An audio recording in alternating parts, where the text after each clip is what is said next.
I stand before you, the great-great-grandchild of enslaved men and women born here in the United States of America, part of the millions who lived and died under the brutal, immoral, and inhumane system of chattel slavery.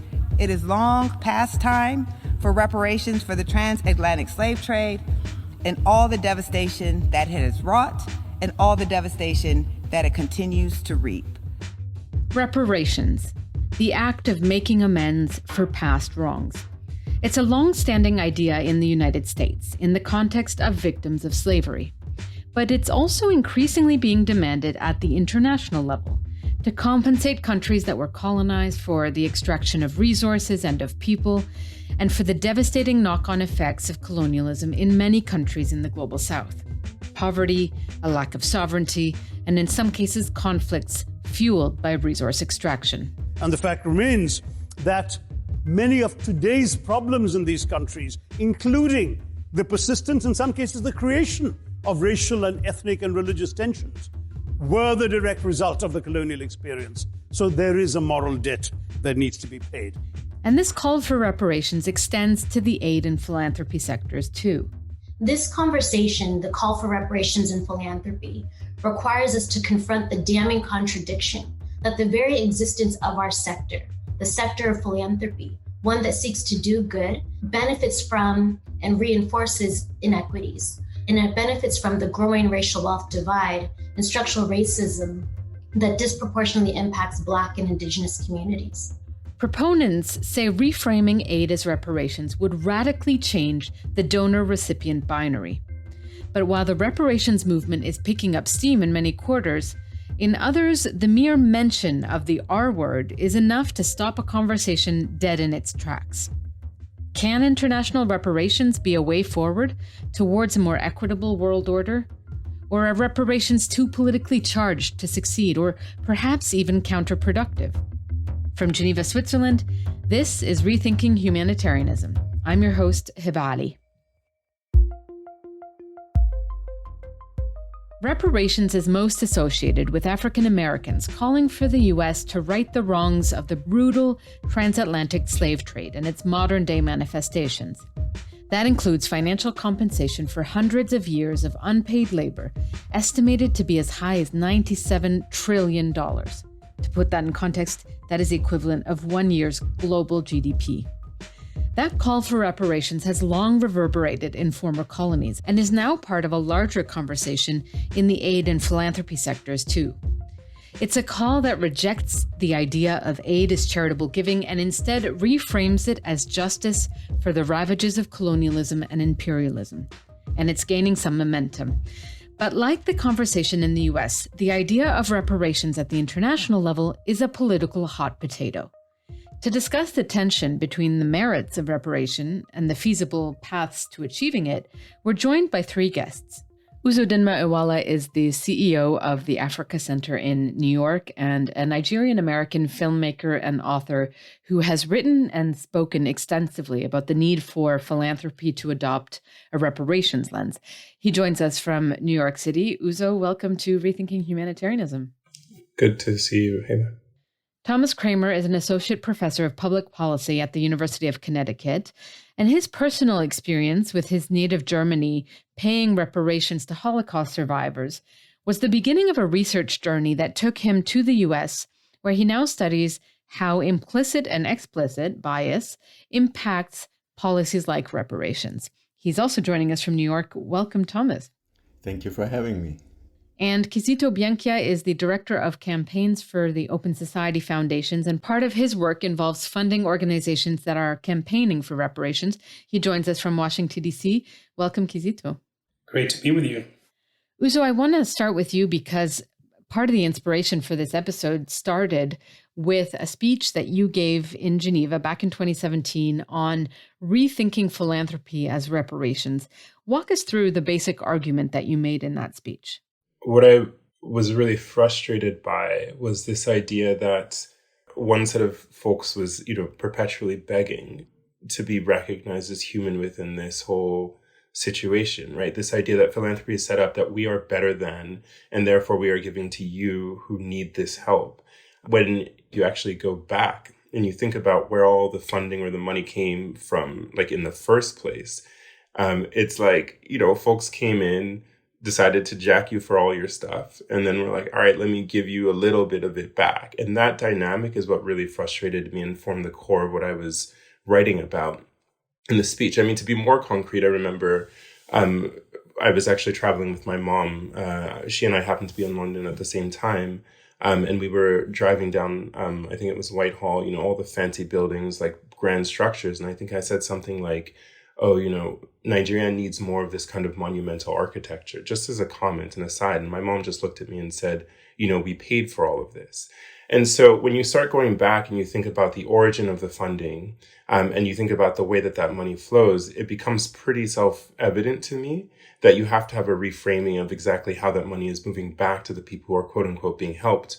And it's not being helped, it's actually a repayment for past wrongs is the way that I look at it. Or another way to think about it is that it's essentially calling the principal on a no interest loan that was given to wealthy countries, right? So it's, give us back. We're not even asking for interest. It's just give us back what was taken.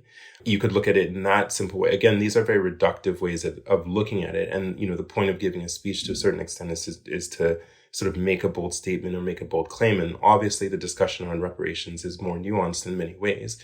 But the basic principle is you cannot go to somebody's place, take them, meaning the physical humans as properties, take their resources, and then, make a whole life off of that, and then come back and tell them that you're helping them with a fraction, like a sort of incomparably small fraction of what you initially took. And so I can understand that argument when it comes to governments that were directly colonial powers. How do you apply that to philanthropy or philanthropic organizations? The line is pretty direct. So many of the folks, or these, whether we call them charities or philanthropic organizations, are either tied to industrialists or wealthy folks, right, who benefited directly from either direct extraction of resources or relationships to these governments that made them phenomenally wealthy. I mean, you don't, again, need to be the sort of most intense economic historian to go back and see how some of these ties are put together. And so I think when you actually draw some of those lines, right, you begin to see how capital flows, how it moves from the place where it's extracted, whether it's to government or to individual who's made a ton of money off of industry or whatever. And then, again, through a certain amount of washing and then finally back in a pittance, right, to the people who it was extracted from. So you say these words with a lot of confidence. I think for some people listening, the idea of countries, let alone individuals, paying reparations to those they colonized or to those whose suffering they benefited from seems very far-fetched, but actually reparations have taken place in several instances historically. So I'm just going to list a few of them to help bring this to reality. In the 1980s, the U.S. gave $20,000 checks to Japanese Americans who were interned during World War II. In 2013, the UK promised to give payouts, and I say promised because I'm not sure it's actually happened yet, but they totaled £20 million to Kenyans who were tortured by the British colonial forces during a Mau Mau uprising. Just last year, Germany agreed to pay 1.3 billion euros in reparations over several decades, yes, but still, in acknowledgement of a genocide in which up to 100,000 Herero, Nama, and San people of Namibia were killed in the early 1900s by Imperial German forces. So there is a precedent for this, and the largest and said to be most comprehensive reparations program ever implemented was German reparations to Holocaust survivors. So, Thomas, I want to turn to you because you have firsthand experience of that. What was your introduction to this reparations program? I grew up in Germany, in post-World War II Germany, and always felt incredibly ashamed of our history. I learned about it in every high school subject about the Holocaust. And I always dreamed of being able to express to a Holocaust survivor how ashamed I felt. And of course, I never thought this would be possible. Until one day, I met a Holocaust survivor in my hometown, Tübingen, in Germany, who had resettled from Israel to Germany, of all places, in his retirement. And our two families basically became friends, and we traveled together to the place where he was born and where he suffered. He survived 5 concentration camps and a death march in his youth. And he showed us the places where he suffered. So that was amazing because I was able to express my feelings, and I was always stunned that he had the confidence in Germany as a country today, and also in a German like myself, after all he went through. And it's only after he passed away, unfortunately, in 2015, that I learned from his widow that he had received a reparations pension from the 1970s on till 2015.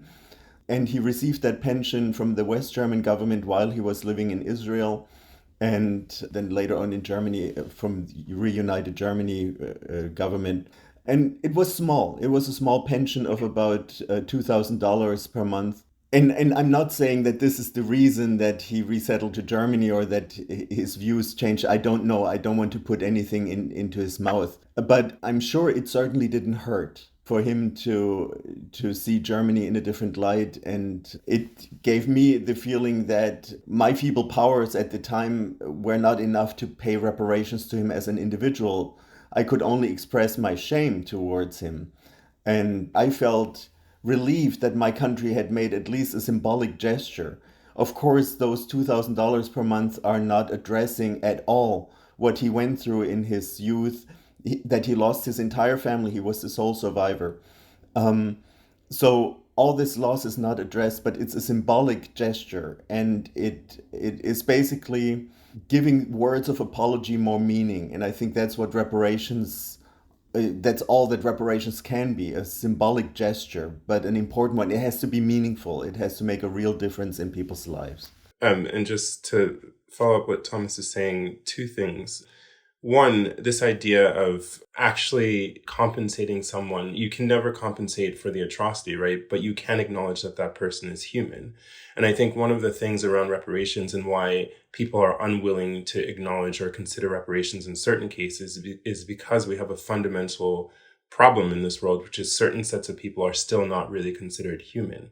So if you think about victims of the British during the Mau Mau Rebellion, it took so long for the British to fundamentally acknowledge that there was a wrong or that there were wrongs committed there. I mean, you can read Caroline Elkins's book, Imperial Reckoning. And even at the end, when they offered this nonsensical sum, right, to compensate these folks for everything that happened to them, right, there was still a trying to kind of wriggle out of fully acknowledging that there was wrong committed, right? That's one.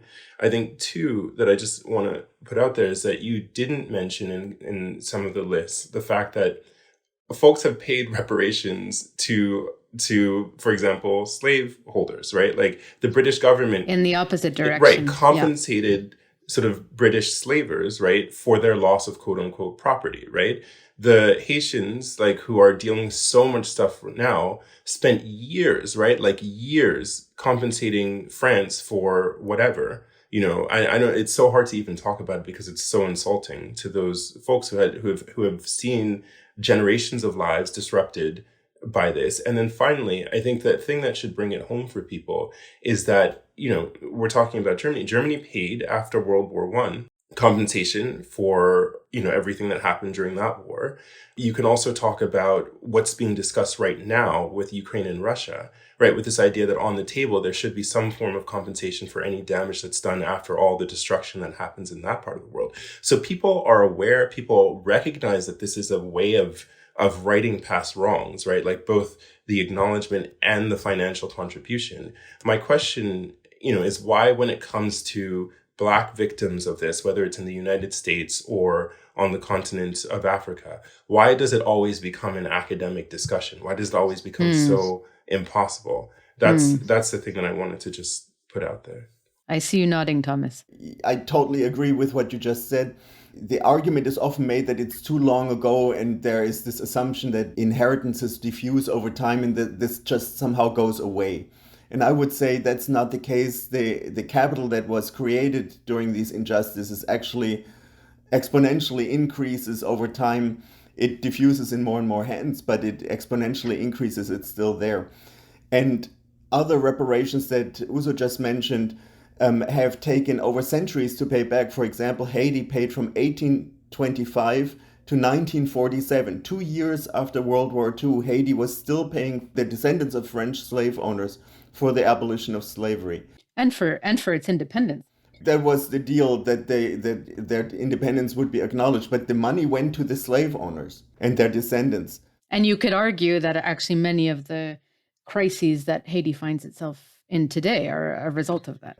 And Great Britain paid reparations from 1833 all the way to 2015. They literally just got done paying off the loans that they took up to pay for it. So the idea that this is long ago or that we can't pay over centuries is just not true. It's been done in these cases.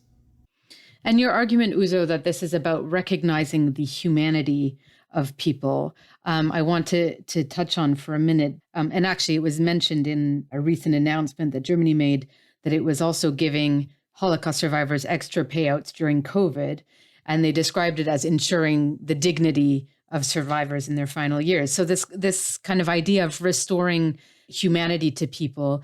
Thomas, what did you see in Germany in terms of the impact that reparations were able to have in that sense, in terms of the impact it had on the people, on the country, on reconciliation?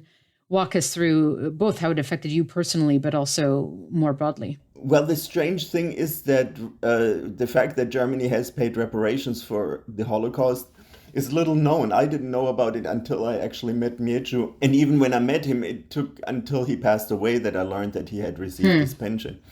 It's not considered a big deal. It's more that Germany has grown a culture of memory that grows from the bottom up, so that people are actually, this was after generations of being totally opposed to looking at it, like the war generation and the immediate post-war generation kind of ignored the whole fact.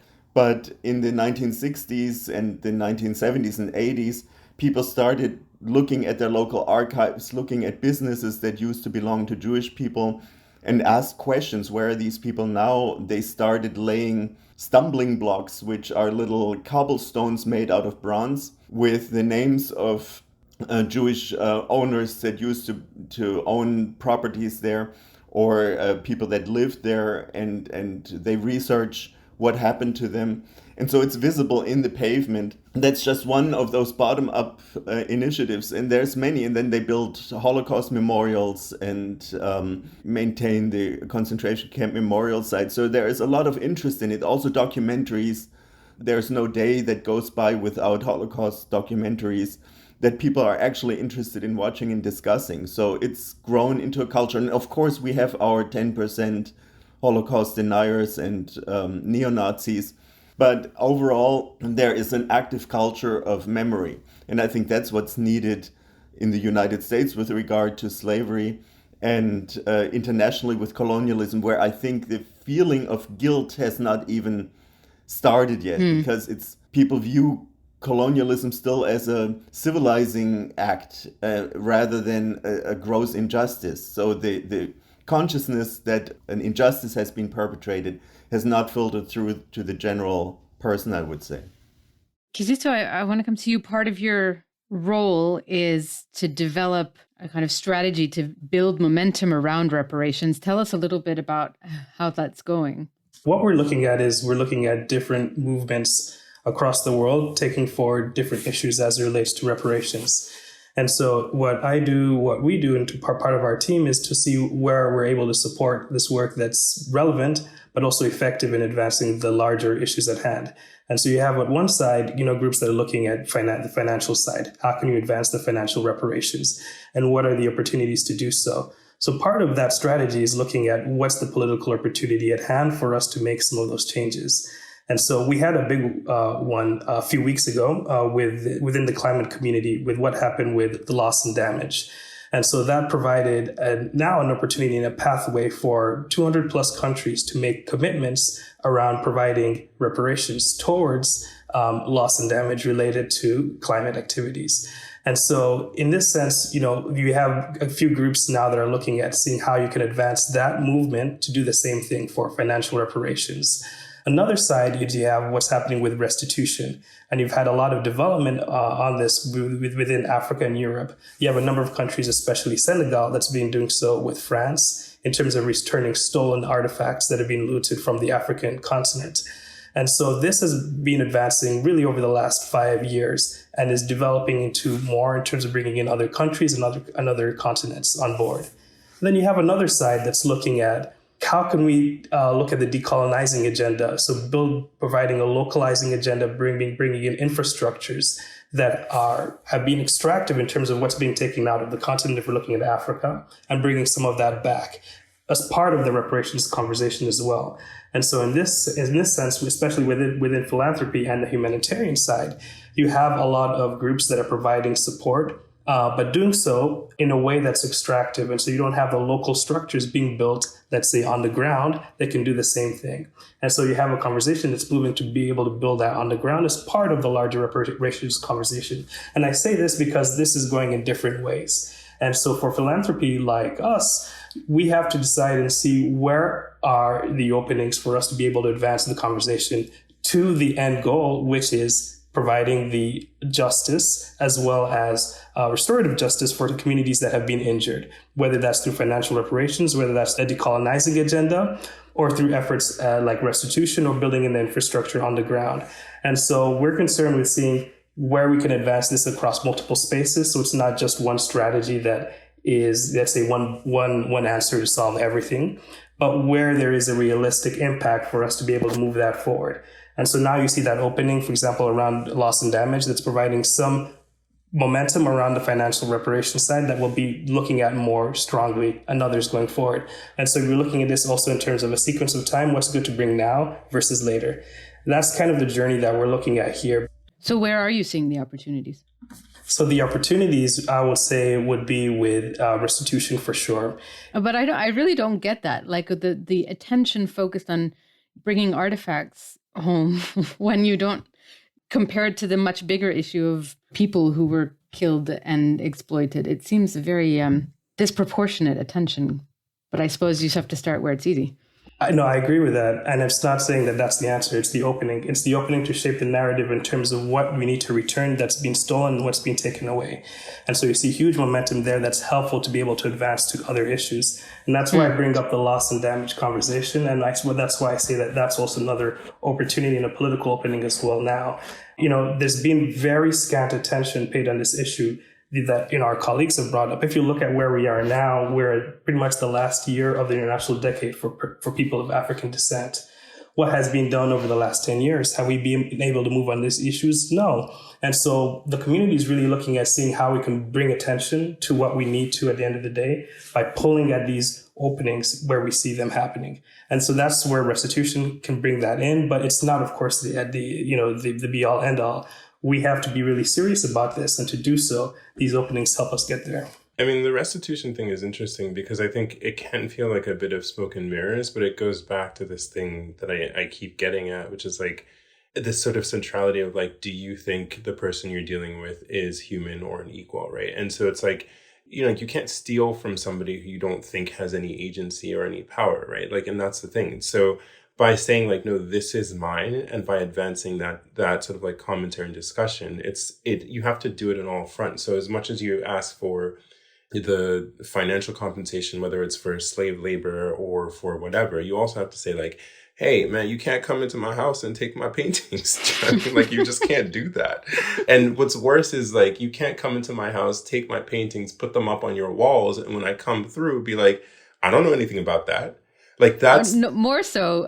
Please pay a $50 ticket to look at your painting. Right, to come and see it. And the thing is, like, at some point in time, you have to resolve the idea of insult, right? And that's one of the things. It's like you have to acknowledge that there has been an insult, right? It like if you do not acknowledge an injury, like if you're a doctor and you're trying to treat something, but you don't, somebody comes in and you're like, oh, I don't see any stab wound, right? Like when somebody has clearly been stabbed, that is idiocy, like in like its finest form. And I think we have to be very direct about these things. And then, I recognize that when it comes to actually negotiating this stuff, there's the rhetoric around it, which I think needs to be aggressive in some circumstances. And then there are the solutions around it where you have to think politically, right? And where can you have the most impact? Is it loss and damage, right? Is it restitution? Is it something else where you have to create workable solutions that advance a discussion? But like, if you don't have that initial acknowledgement of, one, that there was wrong done, two, I'm a human, right? And three, I have a right. And that's one of the things that I think is really important. It's like, I have a right to speak about the wrong that was done to me, which oftentimes when we get into all this stuff, people want to try to, go around it somehow and not have you express the fact that you are angry about what was done to you or your ancestors, and that there's real pain involved in that, whether it's generational pain. We talk a lot with Holocaust survivors of inherited trauma. That's also true of other populations, right? These things have to be acknowledged if you're going to advance any kind of discussion, because if you don't acknowledge that as a human, I feel pain, you won't get to the next step of, okay, how can we deal with your pain, right? In what way can we deal with your pain?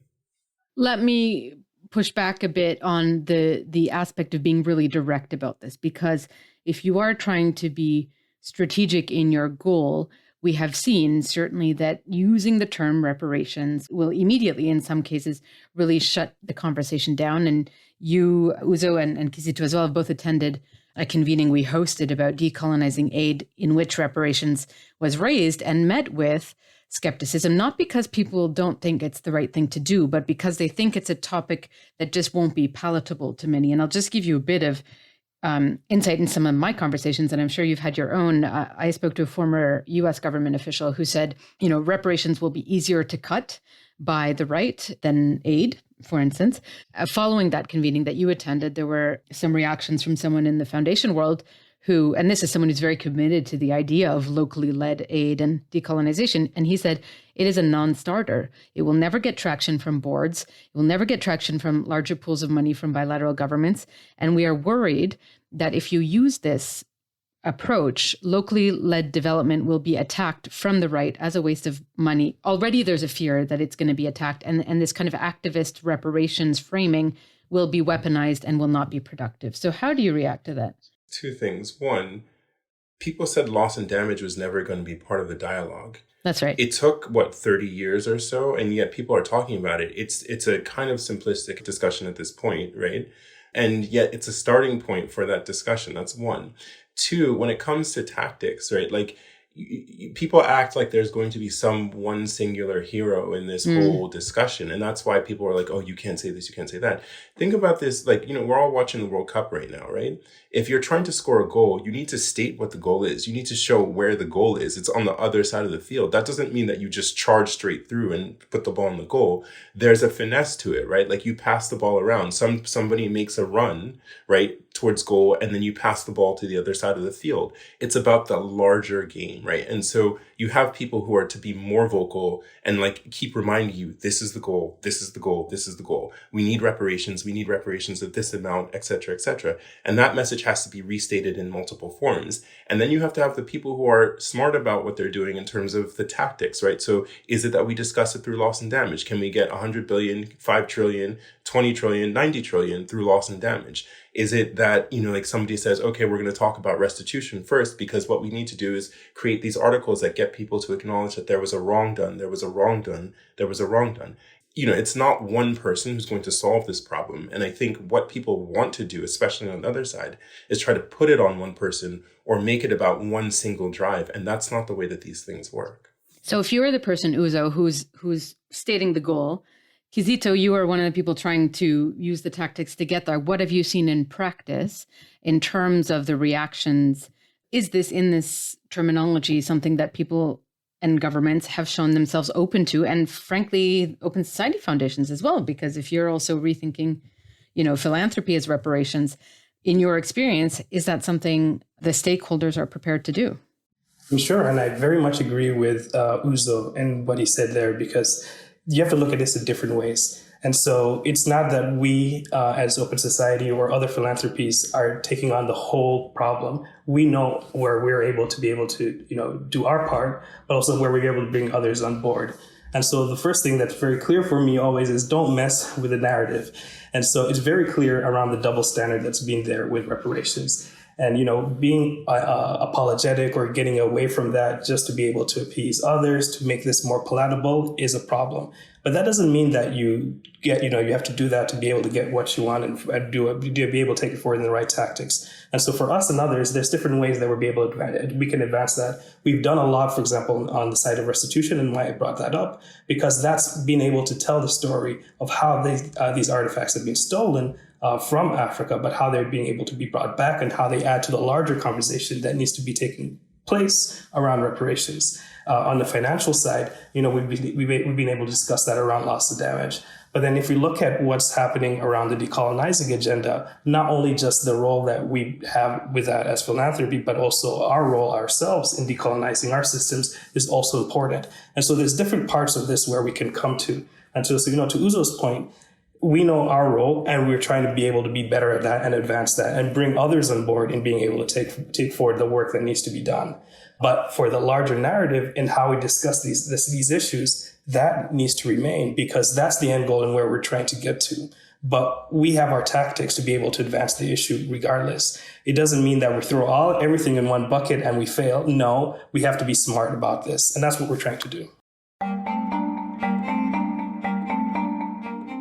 We're just going to take a short break, and we'll be right back after this message.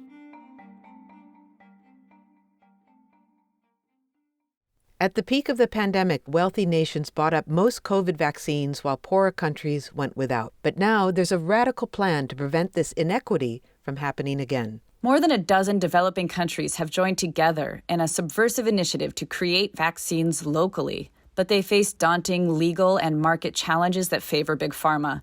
Will they pull it off? I'm Molly Bentley, host of Big Picture Science. In a special episode supported by the Pulitzer Center, global health reporter Amy Maxman joins us to share her reporting about this international collaboration. I talked to researchers in South Africa and health experts in Malawi and India about why, when it comes to vaccine production, location matters.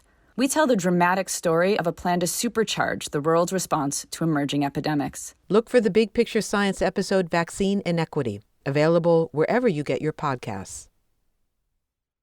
On the last episode of the podcast, we spoke to Avinash Persaud, the architect of the Bridgetown Agenda in Barbados, which is pushing to restructure debt and unlock trillions of dollars, really, to pay for climate response, among other things. But we asked him a question around reparations, and I just wanted to put it to you because it speaks really to what we've been discussing. So one question would be, why focus on repaying debts at all and not lobby for reparations or something that challenges the entire system and the reason you have to pay these debts in the first place? Because we're focused on 5 achievable things that will meaningfully withdraw the system. We do not believe it makes sense to dig our heels in on something that will not happen, because it may be the righteous thing to do, the right thing to do, the just thing to do, but it's not going to happen. They're hardly writing checks for their own people today. Far less the idea that they would write a check for foreigners. They're deporting foreigners, deporting refugees. They're not expanding their ODA budgets. So, Uzo, what do you say to that argument that it's just futile? I think even, that clip is, I think, not even giving Avi and PM Motley, the real credit for how they're approaching this. Avi is a banker, right? He's a finance person. He knows terms. He's taking a tactical approach. But if you listen to what Prime Minister Mia Motley says, oftentimes she's pretty vocal about this idea that there needs to be some kind of compensation for past wrongs. And I think that, again, it's you're going to get out there, state the problem, right? And then you got to find solutions to that problem that are workable within the political context that you occupy. I think they're a prime example of doing that. And I would say that it's a little bit disingenuous to try to suggest that what Avi is doing is completely taking the idea of some kind of compensation off the table, because his boss is not. I would also warn to never say never. This idea that reparations are so impossible that you can't even bring it up, that existed initially when Israel asked for reparations as well, and they asked only for a small amount. And because there was a political environment, it was the Cold War and everything, Germany wanted to be recognized again. So there was political reasons, but the reparations did happen and they set a precedent. And I think that it can happen again. I think it's important to emphasize that reparations should not be pitted against humanitarian aid or development aid, but that it's both and, that we help those that are weaker for whatever reasons or that go through disasters. We as an international community help them. But in addition, old debts have to be paid back. And that's the key part, I think. Okay, so let's never say never. And let's say we have managed to make reparations a reality. Now, how do you manage them? Because governance often becomes one of the roadblocks that is thrown up. I had one person say to me, well, what are you going to do? Are you really going to give Museveni a whole bunch of money and tell him do what you like with it? So how does this money, if it was to be repaid, get managed? Where does it go? To whom? I just want to say something because this rankles me to no end as well. This idea that you would, again, just think about it in very simple terms, right? You come into my house, you steal $100 from me. I'm like, hey, man, you took $100 from me. Can I have my $100 back? You didn't know what I was going to use that money for in the first place. I could want to light that money on fire. Maybe not the most productive use, but it's my money to light on fire. Right. So it's like, so now you're like, oh, homie, I don't think I can give this back. I get that argument. Light on fire. So let me put it. But does that money belong to the government? Does it belong to the people? It does get complicated. Yes, I understand that. And I said earlier that this thing is more nuanced than what I'm saying, but you have to break it down in these simple terms. Otherwise, people will try to distract you with all of this foolishness. The thing is, if you're talking about the sum of $90 trillion, let's talk about that, right? Like if we're going to use that as a benchmark sum for how much is owed in the case of what the world owes African or Americans or descendants of slaves or whatever, right? Think about the amount of waste, right? That just generally happens in a $16 trillion sort of like economy, in a $25 trillion economy. There is so much waste, right, that happens and nobody talks about it because things move, because there's so much money. It's negligible in the sense. And so it's only in situations where you do not have enough that the impact of slippage, right, becomes really, really apparent. Now, if you have $100 trillion infusion across all of these countries on the continent, you're not going to notice, right? And I'm not advocating that anybody just, take here or that things get misused here, but like this is the nature of an imperfect world, right? You try something, it doesn't work. Not everything is graft, not everything is corruption. Some things are just general inefficiencies, except for in the case of Africans where everything gets billed as you're stupid, you're dumb, you're corrupt, you're dishonest, you're whatever, right? Okay, let's put aside the corruption. Does this go into a fund? Does it get paid out in checks? Hey, but we're talking the wrong thing. It's like, the money, just give the money, right? Let's figure out, you give us the money, like people have accounts, people have transferred large sums of money before. You know what I'm saying? Like, this is not that difficult to figure out logistically.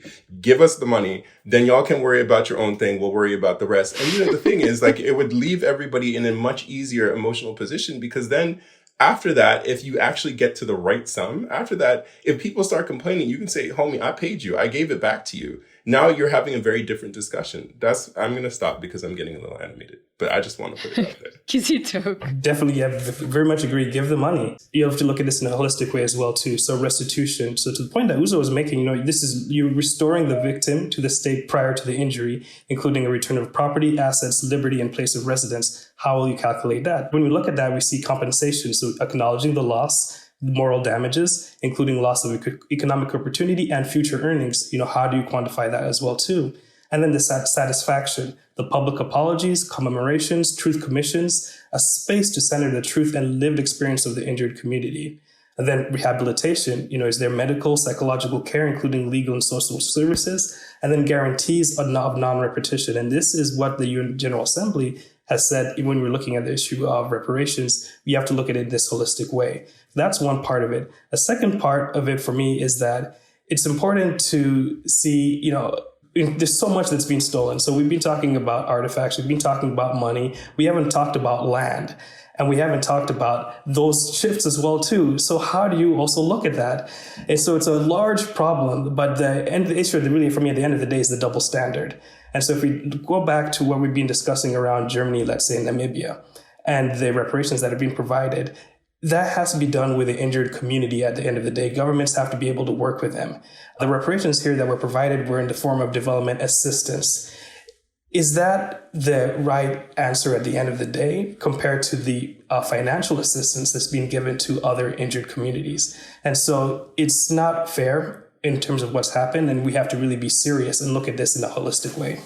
when people are talking about give directly, and they're talking about we're going to give directly to people in villages who don't have bank accounts, somehow, some way, this is not an issue for people. People are like, I just want to give directly. When people are talking about, okay, we're going to give money back to X country, you would never ask, I don't know, like a European person or a Swiss person or whatever, like, how am I going to get you this money? You're just going to get the money. So if somebody wants to give money and somebody wants to receive money, there is a way to move money from one place to another. It happens all the time. Like, it is really not that big an issue. There are ways to move small amounts of money, and there are ways to move really large amounts of money. We do it daily. In fact, every second. It's one of those things that like people bring up as like a stalling or like a, like, how do we make sure that this can't work, as opposed to how can this work? If you want to move money, you can move money. I think it's also helpful to look at the precedent of German reparations. They were paid to Israel, to a country, to the government, to use as they saw fit. It was given to individuals as they saw fit. The decision was not made by Germany how this money should be spent. Only use it for medication or only use it for education. The decision was by the person that suffered the harm. And I think that has to be the same in colonial reparations.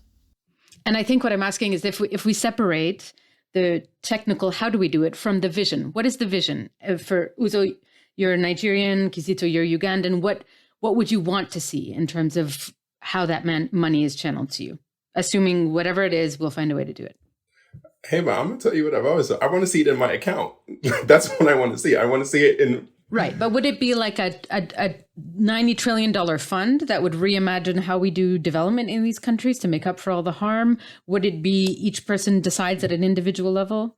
I think you're getting too complicated with it. I think it's just like, let's see the money move, right? Like, and we can decide all that stuff after. And again, I also recognize that I'm being very simple about it, but I'm being very simple about it for a reason. But move where? Where should the money move to? If you want to be even more technical, let's help the perpetrators out and say, open a bank account for every single African person in Europe, and just start paying the money in. No restrictions on how that money moves, whether it's within sort of like the Western financial system or out of it. Like, if you don't feel like there's enough capacity on ground in, say, Nigeria or Uganda or wherever, create the capacity. Just, make these bank accounts possible. Like, that is not, people are talking about they need to open accounts every single day. These things are not hard, right? They're just not that hard. Think about all the African banks which keep talking about we want to open like bank accounts for the unbanked. Like, think about all the things people have done with digital banking.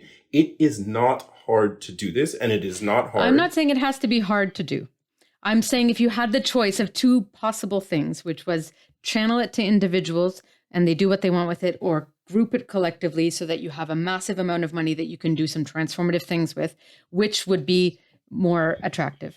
I think it's both. Thomas just said it. He said, like, and there are examples. Like, again, the thing about this is not novel. It's been done before in multiple cases. You can have reparations that are paid government to government. You can have development funds set up, right? You can have individual cash transfers. These things are all very possible. You can look at their legal frameworks in the United States for when people like sue for environmental damage and all this sort of stuff. Things get paid out to communities, things get paid out to municipalities, things get paid out to individuals. There's nothing new under the sun. All these mechanisms exist. It just becomes really difficult for some reason when we're in the uncharted heart of darkness that is Africa, because everybody's a savage and we don't know how to spend money.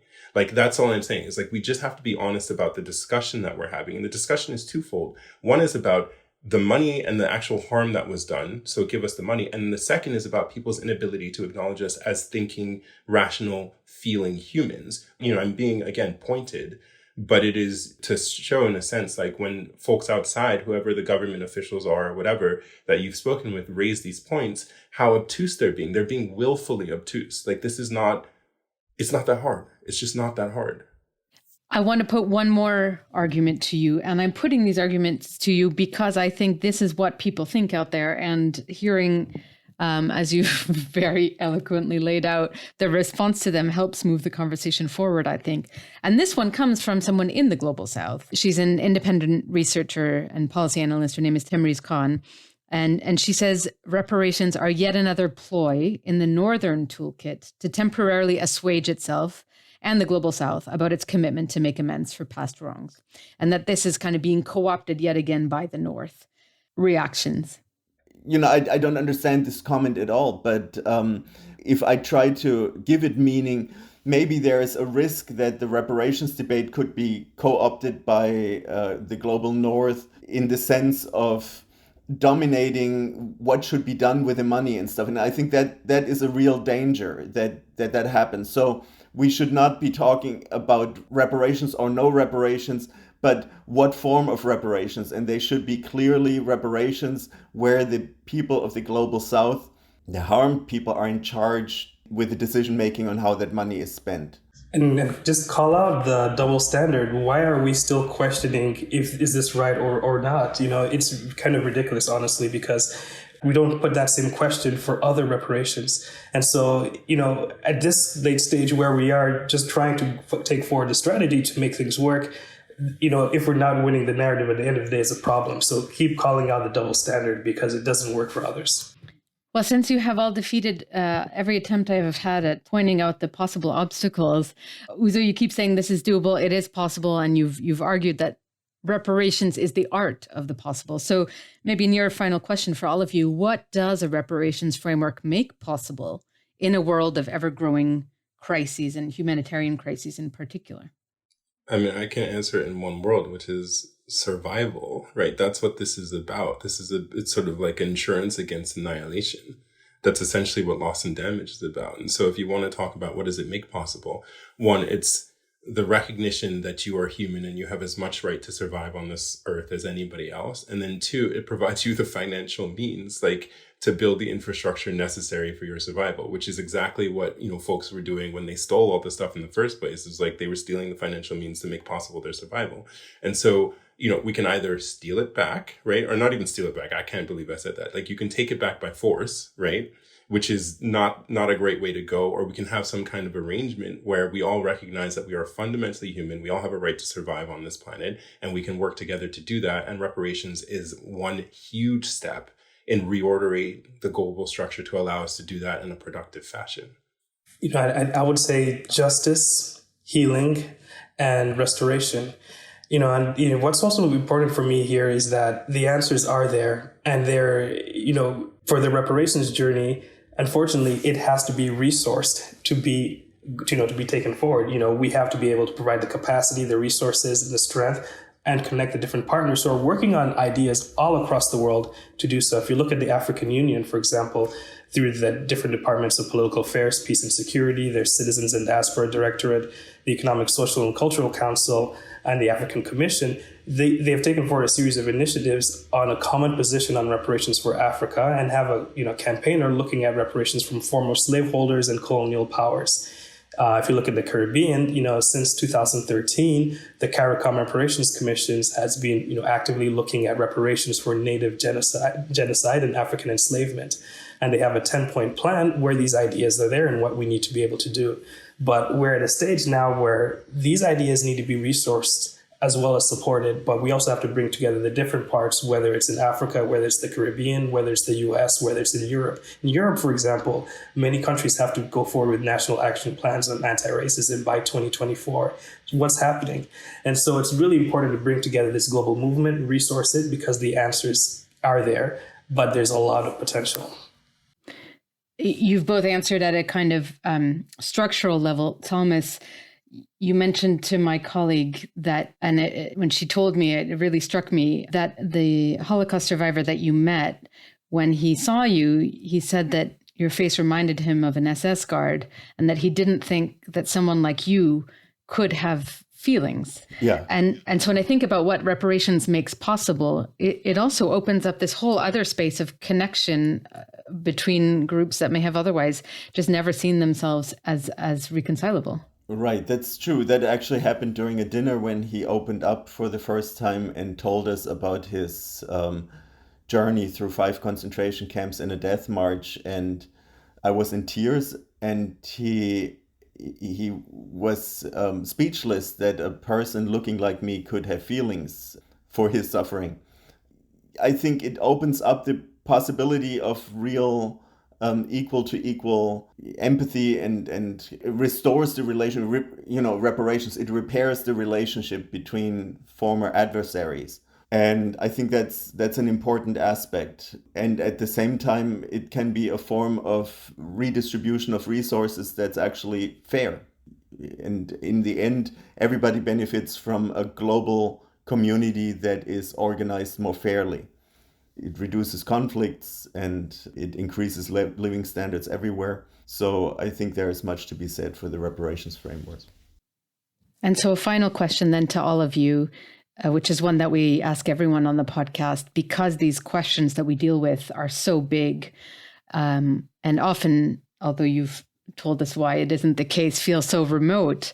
Where do you start? What is the first practical step towards putting a reparations framework into place at the international level? I think the first step is... Don't say give us the money. I'm not going to say give us the money. I actually wasn't going to say give us the money. Although, I mean, you could still just give the money. What I was going to say is it's an acknowledgement that there was wrong done, right? And I think, that doesn't actually cost anybody anything financially, right? Well, they fear it does. That's why they won't do it. They fear it does. But I think what also people fear it does is I really think more than the money part is that if you say, I wronged you, these are the steps. You say I wronged you, it means you say that I think of you as an equal, right?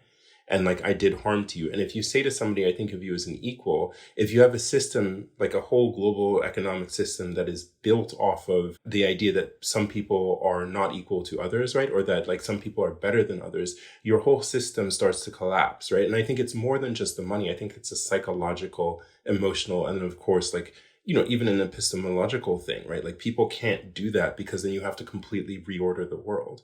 But I think the start is, I'm sorry. And then from there, I don't know what the issue is. It's like, I feel like people, if they say like, I'm sorry, then all of a sudden you get a black president in the United States and then suddenly everything's over, right? Like that's kind of what I feel like people's like literal line of thought is, which is why some of these things are so hard to do. But I'm sorry would be a great place to start. Very clear. That's exactly what kept Germany for a long time from acknowledging the genocide of the Nama and Herero in Namibia. And that's also why they built the $1.34 billion that they did agree to pay as development aid rather than reparations, because they said they didn't want to set a precedent. And so I did some digging and I found out that the precedent was actually set in 1896, when the German Empire demanded reparations from the Nama and Herero for an uprising they had staged. And they had to pay 12,000 heads of cattle, which I calculated would be worth $8.8 million in 2020 dollars. So the Nama and Herero paid reparations to the German Empire. And this was not the only case. This happened repeatedly. So I would say to my own country, Germany, the precedent has already been set. Reparations were considered a matter of course when white people were the recipients. So let's consider reparations a matter of course when Afro descendants are the beneficiaries. So I think the first step to start is a podcast like this. But might I say, I might quit the podcast to go become your research assistant, because that sounds like fascinating research. That's really crazy. Like what you just said, that's so wild and amazing.